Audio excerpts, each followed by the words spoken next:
오늘 우리에게 주시는 하나님의 말씀은 신약 성경 빌립보서 2장 1절부터 11절입니다. 하나님의 말씀을 봉독하겠습니다. 이 말씀을 통해 하나님의 음성을 들으시기 바랍니다. 그러므로 그리스도 안에서 여러분에게 무슨 격려나 사랑의 무슨 위로나 성령의 무슨 교제나 무슨 동정심과 자비가 있거든 여러분은 같은 생각을 품고 같은 사랑을 가지고 뜻을 합하여 한 마음이 되어서 내 기쁨이 넘치게 해주십시오. 무슨 일을 하든지 경쟁심이나 허영으로 하지 말고 겸손한 마음으로 하고 자기보다 서로 남을 낮게 여기십시오. 또한 여러분은 자기 일만 돌보지 말고 서로 다른 사람의 일도 돌보아 주십시오. 여러분 안에 이 마음을 품으십시오. 그것은 곧 그리스도 예수의 마음이기도 합니다. 그는 하나님의 모습을 지니셨으나 하나님과 동등함을 당연하게 생각하지 않으시고 오히려 자기를 비워서 종의 모습을 취하시고 사람과 같이 되셨습니다. 그는 사람의 모양으로 나타나셔서 자기를 낮추시고 죽기까지 순종하셨으니 곧 십자가에 죽기까지 하셨습니다. 그러므로 하나님께서는 그를 지극히 높이시고 모든 이름 위에 뛰어난 이름을 그에게 주셨습니다. 그리하여 하늘과 땅 위와 땅 아래에 있는 모든 것들이 예수의 이름 앞에 무릎을 꿇고 모두가 예수 그리스도는 주님이시라고 고백하여 하나님 아버지께 영광을 돌리게 하셨습니다. 아멘. 이것은 하나님의 말씀입니다. 빌립보 교회에 문제가 생겼습니다. 빌립보 교회를 이끌던 두 지도자 사이에 싸움이 벌어진 겁니다. 두 사람 모두 누구보다 교회를 사랑하던 사람이고 누구보다 앞장서서 열심히 교회를 섬기던 지도자였습니다. 근데 열심히 하다 보니까 충돌이 생기게 된 거예요. 아무것도 안 하면 충돌할 일도 없죠.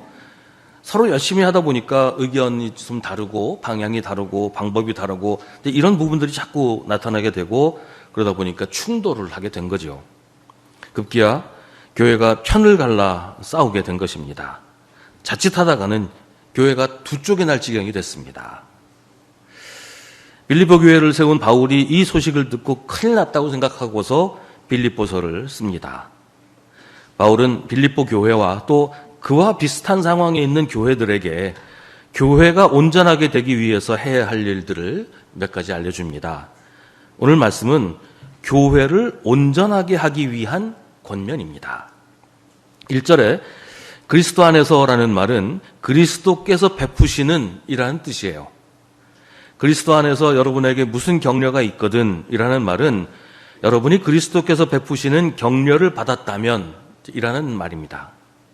마찬가지로 사랑의 무슨 위로라는 말은 여러분이 그리스도의 사랑으로 베푸신 위로를 받았다면 이라는 뜻이고요. 성령의 무슨 교제라는 말은 성령 안에서 이루어지는 교제라는 말이에요. 예수 그리스도로 말미암아 성령 안에서 교제하는 것을 말하는 것입니다. 단순히 인간적으로 서로 사이좋게 지내고 서로 놀러 다니고 이러는 것보다 더 크고 깊은 교제입니다. 동정심이라는 말은 단순히 누구를 불쌍하게 생각하는 거, 참 안 됐다, 참 안타깝다 이런 정도의 수준이 아니고 성경이 말하는 동정심은 같은 마음을 가지는 것, 한 마음을 가지고 같이 느끼는 것을 말합니다. 그러니까 같이 기뻐하고 같이 아파하며 같은 마음으로 사는 것, 이게 동정심이에요. 여기서 말하는 것은 그리스도께서 우리 마음을 이해하시고 우리와 같은 마음을 가지셨다라는 것을 말합니다. 자비는 그리스도께서 우리에게 자비를 베푸셨다는 것입니다. 그렇게 보면 1절에서 말하는 것은 우리가 이미 그리스도인이기 때문에 이미 예수 그리스도의 사랑과 은혜를 받은 사람이고 그러므로 2절에서 말하는 그 뒤에 나오는 그런 말씀들처럼 해야 된다라는 뜻입니다. 2절에서는 여러분은 같은 생각을 품고 같은 사랑을 가지라고 합니다. 여기서 말하는 것은 사랑의 방향성입니다. 그 어떤 방송에서 6시 내 고향 같은 그런 방송이었는데 그런 방송에서 시골에서 농사 지으면서는 중년 부부를 인터뷰하는 그런 장면을 본 적이 있어요. 남편이 이런 말을 합니다. 부부가 결혼하기 전에는 서로를 바라보고 결혼을 해서 부부가 되고 나서는 한 곳을 바라봅니다. 동행하는 겁니다.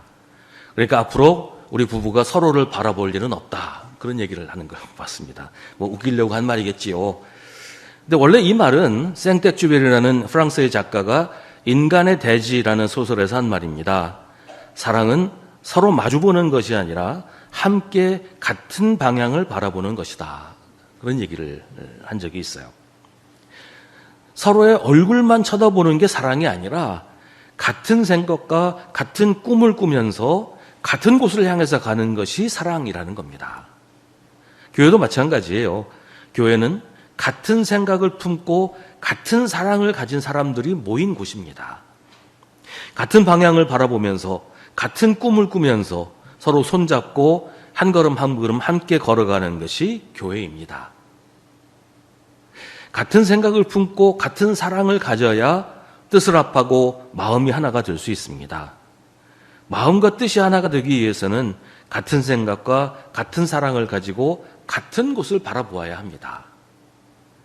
예수 그리스도께서 가신 길, 예수님이 가라고 하시는 곳을 함께 바라보면서 손잡고 함께 그 길을 가는 것이 교회입니다.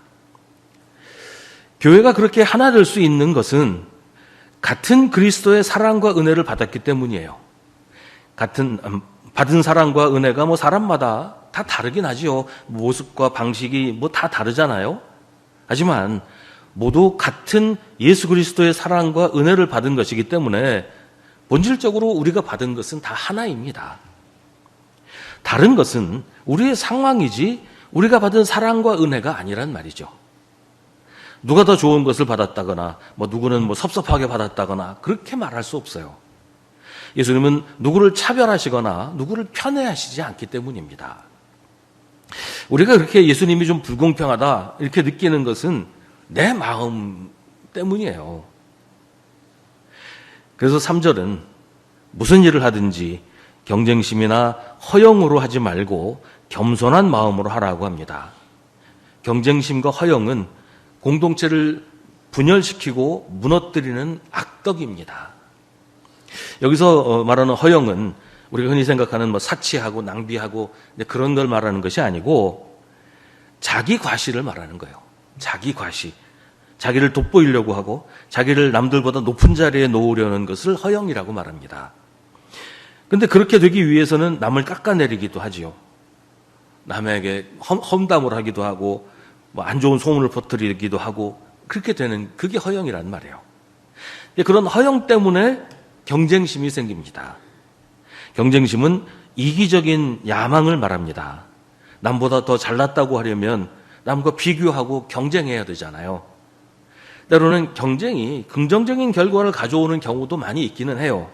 하지만 허영으로 인한 허영 때문에 생긴 경쟁은 공동체를 파멸로 이끌 뿐입니다.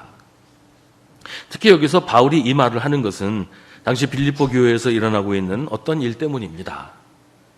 빌립보 교회 지도자들 중에 유오디게와 순두게라고 하는 두 사람이 있었는데 이 둘 사이에 갈등과 충돌이 있었습니다.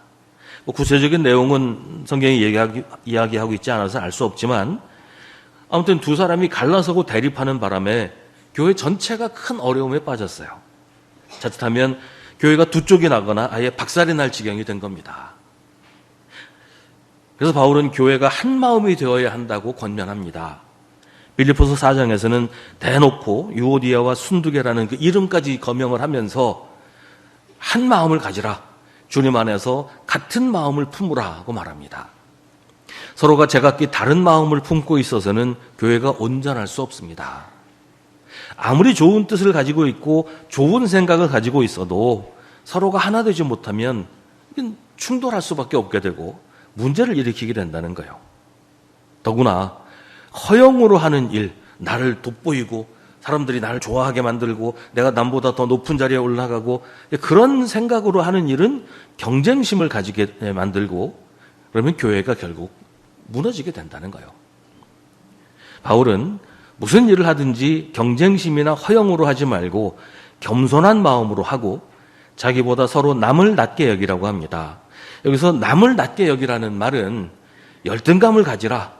난 저 사람보다 못해. 나는 이렇게 못났어. 그런 생각을 하거나 남을 부러워하거나 그러라는 말이 아니에요. 남을 낮게 여기는 것과 남을 부러워하는 건 전혀 다른 겁니다. 우리는 아무도 부러워할 필요가 없고 부러워할 이유가 없어요. 우리가 받은 은혜가 서로 다 다르지만 그런 사랑과 은혜를 주신 분은 한 분 예수 그리스도이십니다. 예수님은 누구한테는 더 좋은 것을 주시고 누구한테는 시원찮은 것을 주시고 그러는 분이 아니에요. 누구에게는 남들이 부러워할 만한 것을 주시고 누구한테는 부끄러운 것을 주시지 않습니다. 우리가 받은 은혜는 모양과 방식은 달라도 모두 같은 것입니다.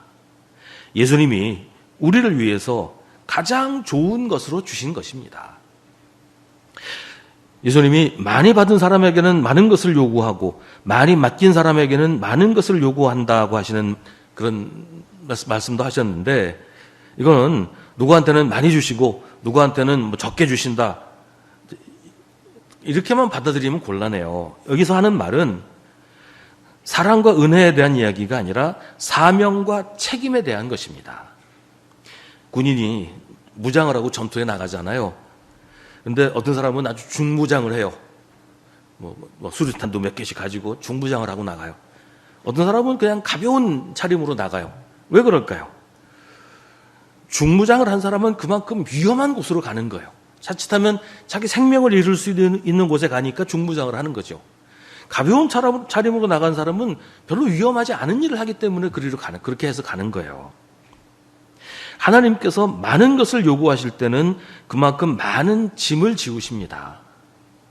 이건 하나님의 사랑과 은혜에 대한 얘기가 아니고 우리가 맡은 사명과 책임에 관한 얘기니까 완전히 결이 다르다는 겁니다. 근데 어떤 사람은 그걸 착각을 해서 많은 책임을 받았기 때문에 하나님께서 많은 도구와 장비를 주셨는데 그걸 하나님의 은혜라고 생각하고 이건 내 거야, 내가 받은 하나님의 선물이야 라고 하면서 그걸 자기의 책임을 다하는데 쓰지 않고 자기 개인적인 용도로 사용하고 과시하고 자랑하고 이러면 이건 하나님 앞에 섰을 때 하나님께 엄중하게 꾸지람을 들을 일인 겁니다. 그러니 누구는 어떻다더라, 누구는 저렇다더라 하면서 비교하고 부러워할 일이 아닌 거예요. 그런 마음은 경쟁심이 되고 허영이 될 수 있습니다. 비교는 건강한 감정이 아니에요. 비교는 경쟁을 낳고 시기와 질투를 낳습니다. 누구는 자기 몫의 짐과 누구에게나 자기 몫의 짐과 아픔이 다 있는 겁니다. 자기보다 서로 남을 낮게 여기라는 말은 열등감을 가지라거나 부러워하라거나 그런 말이 아니고 다른 사람을 존중하라는 거예요. 내가 최고다, 나밖에 없다 하지 말고 내가 최고가 되어야 한다, 다 내 밑으로 내려와야 된다, 그런 마음 품지 말고 다른 사람을 인정하고 존중하라는 것입니다. 그리고 그런 마음으로 자기 일만 돌보지 말고 서로 다른 사람의 일도 돌보아 주라고 합니다. 다른 사람을 인정하고 존중하는 것은 다른 사람을 높이고 부러워하라는 말이 아니라 다른 사람의 부족한 부분을 채워주고 함께 감당하라는 말이에요. 이 말은 우선 자기 앞가림부터 하라는 말을 포함하고 있어요. 자기 앞가림도 못하면서, 그러니까 내가 해야 될 일도 감당하지 않고 남한테 떠넘기고 남한테 짐을 지우고 남한테 엎여서 살면서 다른 사람의 일을 돌보아 주겠다고 하면 더 많은 사람들이 힘들어지게 돼요. 나에게 맡겨진 사명, 내가 감당해야 할 일은 내가 감당하려고 힘써야 합니다. 근데 거기서 멈출 것이 아니고 거기서 더 나아가서 자기 일만 돌보지 말고 서로 다른 사람의 일도 돌보아 주어야 한다는 거예요. 누구도 혼자서 완전할 수 없습니다. 아무리 자기 앞가림 잘하고 책임감 있게 일한다고 해도 누구에게나 부족한 부분이 있을 수 있고 또 자기 일을 완벽하게 하려고 하다 보면 어느 부분에서는 빈틈이 생길 수밖에 없단 말이죠. 그러니까 서로 다른 사람의 일도 돌보아 주라는 말은 다른 사람이 나한테 그렇게 해주기를 바라고 기대하라, 그런 말이 아니라 내가 다른 사람의 빈틈, 다른 사람의 취약한 부분을 메워주어야 한다. 그걸 서로 그렇게 할 때 우리가 온전해질 수 있다라는 그런 말이에요. 나는 대접만 받고 나는 섬김만 받으려고 하는 마음은 공동체를 무너뜨리는 악덕입니다. 그게 허영이에요. 나는 대접만 받아야 돼. 내가 왜 남을 도와야 돼? 나는 대접만 받으면 돼. 다른 사람이 나를 섬겨야지 내가 왜 누구를 섬겨? 이게 허영이란 말이에요. 자기 일만 돌보고 남에게 무심한 것도 마찬가지입니다. 그건 무관심과 외면입니다.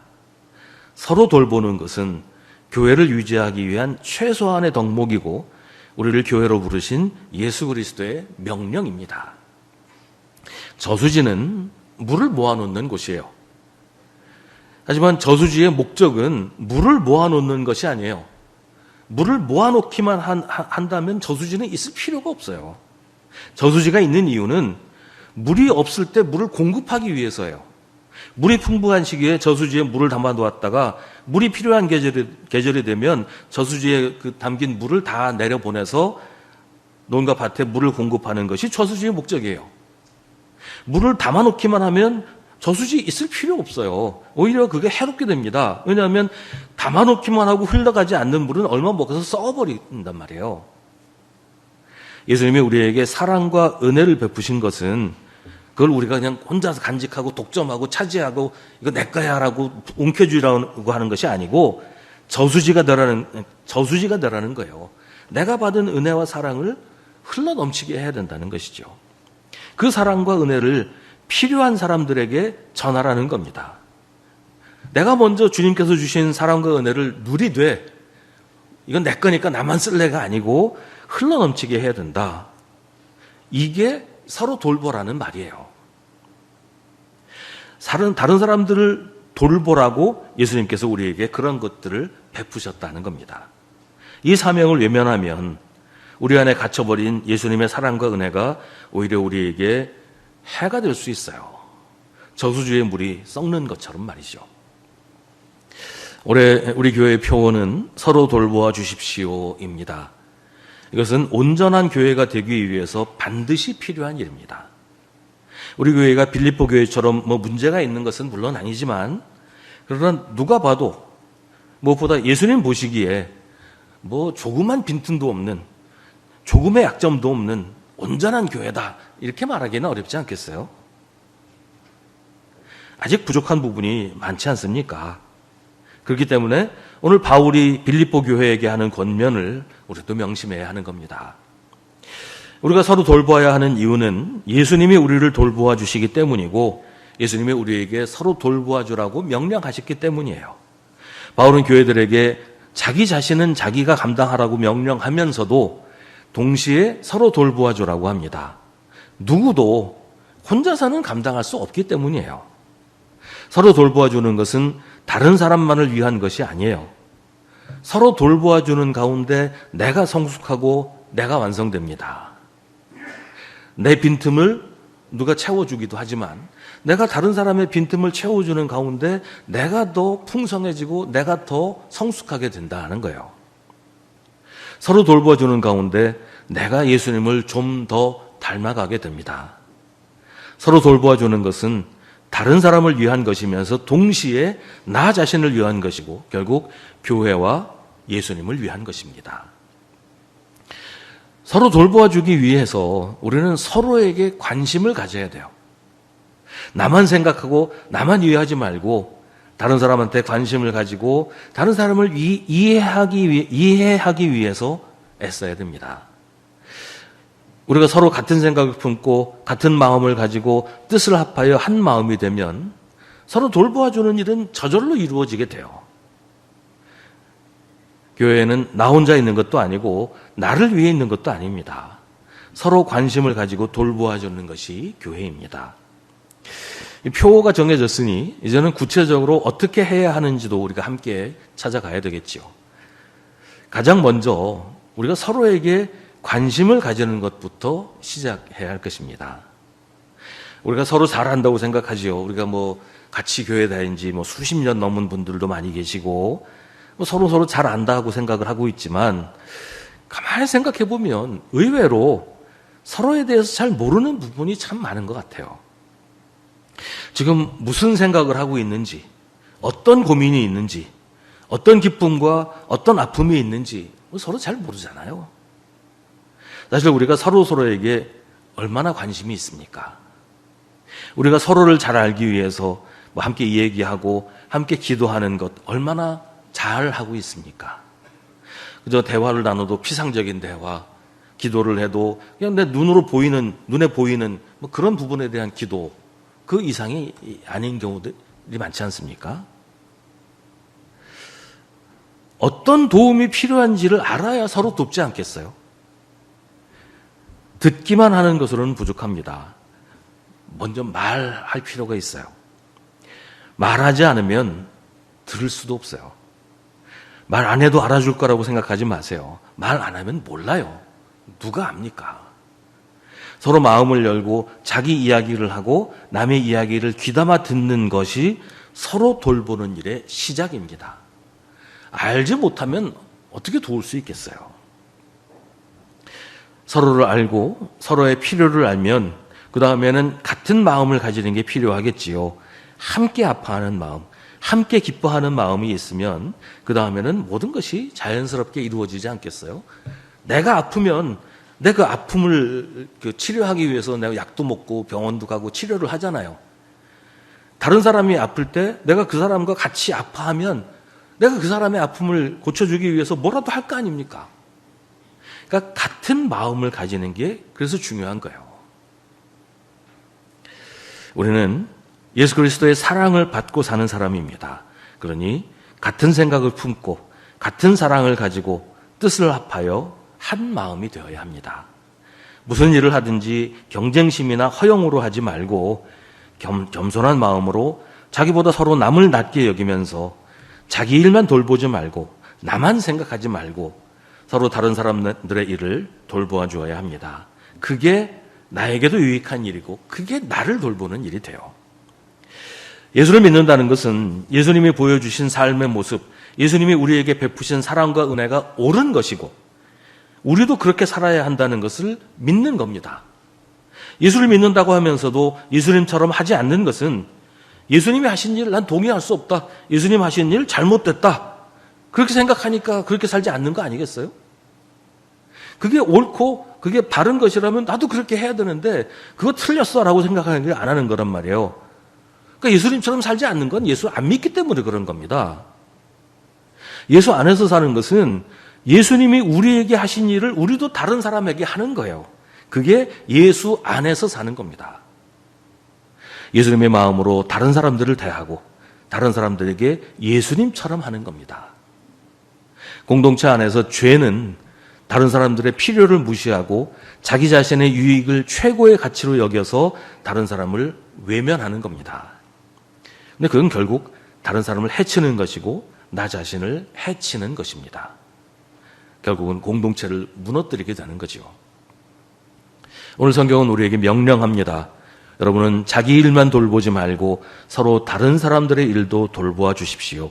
그것이 교회를 위한 것이고 우리 자신을 위한 최선의 삶입니다. 그래서 올해 우리 교회 표어는 서로 돌보아 주십시오로 정했습니다. 서로 돌보아 주는 것은 우리 모두가 모두를 돌보는 일이 될 것이고 그것이 나를 가장 잘 돌보는 길이 될 것입니다. 올 한 해 이 표어대로 서로 돌보아 주는 교회가 될 때 우리 교회는 예수님을 참 많이 닮아가는 교회가 될 것입니다. 기도하겠습니다. 하나님, 우리가 서로를 잘 안다고 생각하지만 사실 잘 모릅니다. 큰 관심도 없고 마음도 서로 다릅니다. 하나님, 우리가 주님 안에서 하나임을 잊지 말게 하여 주시옵소서. 이제 우리가 서로를 알아가기로 마음 먹게 하시고 서로 같은 마음을 가지기로 다짐하게 하여 주옵소서. 우리 힘으로 할 수 없사오니 주님께서 우리에게 예수 그리스도의 마음을 허락하여 주시옵소서. 우리가 주님 안에서 하나가 되게 하여 주옵소서. 그리하여 우리 안에서 예수님의 사랑이 풍성한 열매를 맺게 하여 주옵소서. 우리가 서로 돌보아주는 교회가 되어 주님의 사랑으로 서로 사랑하는 역사가 우리 안에서 그리고 우리를 통해 세상에서 일어나게 하여 주옵소서. 예수님의 이름으로 기도하옵나이다. 아멘. 우리 구주 예수 그리스도의 은혜와 하나님 아버지의 사랑과 성령의 사귐이 주님을 예배하는 사랑하는 주님의 자녀들에게 오늘도 변함없이 주님의 사랑 가운데 살며 주님으로 인해 만사가 형통하기를 간절히 사모하는 주님의 모든 백성들에게 이제로부터 영원까지 함께 하시기를 간절히 축원하옵나이다. 아멘.